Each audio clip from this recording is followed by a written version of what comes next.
US airstrikes in western Iraq have killed several militia fighters. 3 locations were hit in Iraq, including Al-Qaim on the border with Syria.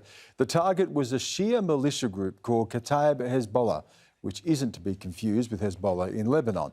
Iraq's Kataib Hezbollah is part of the Popular Mobilization Forces, which helped the Iraqi government's fight against ISIL. Now, the US airstrikes also hit 2 targets in Syria, but the Pentagon hasn't said where. Here's some of what the Pentagon has had to say.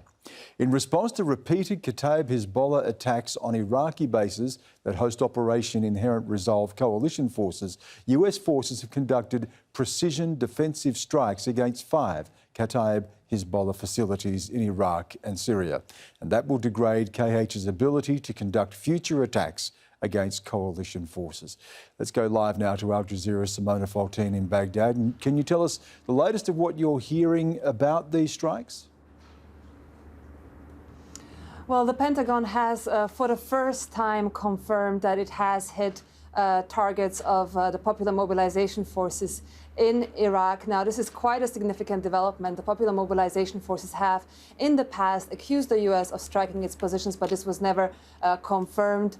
So this is quite a significant development. And of course, it comes at the back of a series of rocket attacks aimed at bases where both Iraqi and U.S. personnel are based. The latest of these attacks occurred on Friday in Kirkuk, and for the first time, a U.S. contractor was killed and several U.S. personnel were injured in this attack. Now, Secretary of State Mike Pompeo had warned in December that any such attacks that would result in harm of U.S. forces or their allies would be met with decisive force. So these strikes that happened tonight are a response to the attack on Friday, but more broadly, a response to this increase in rocket attacks against bases here in Iraq. Now, it's quite significant because until now, the U.S. has been appealing to the Iraqi government to take its responsibility to protect U.S. forces here on the ground who are here by the invitation of the government seriously. But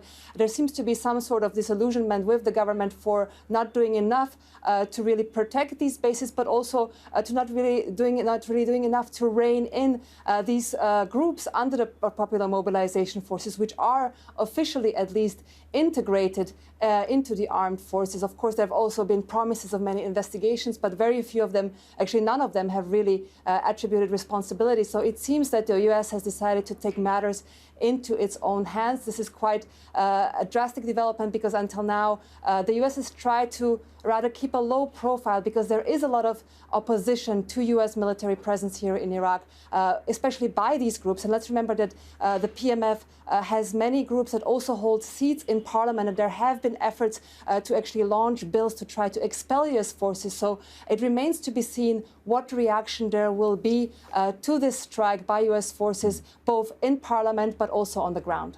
Yeah, Symona, I just want to talk a little bit more about these groups. You talk about the Popular Mobilization Forces being integrated into the Iraqi military, but they're also linked to Iran and Kataib Hezbollah, and how that organisation factors into this as well, because that's been the target of these particular strikes.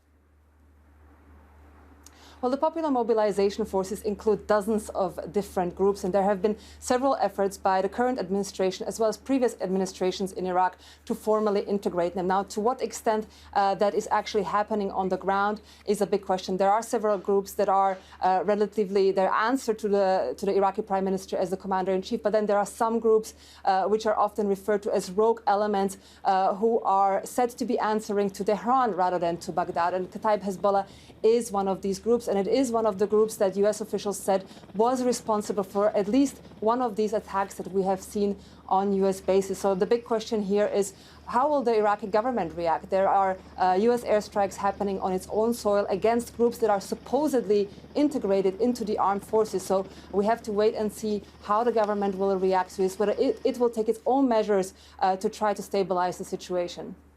Symona, thank you. Symona Foltyn live there from Baghdad.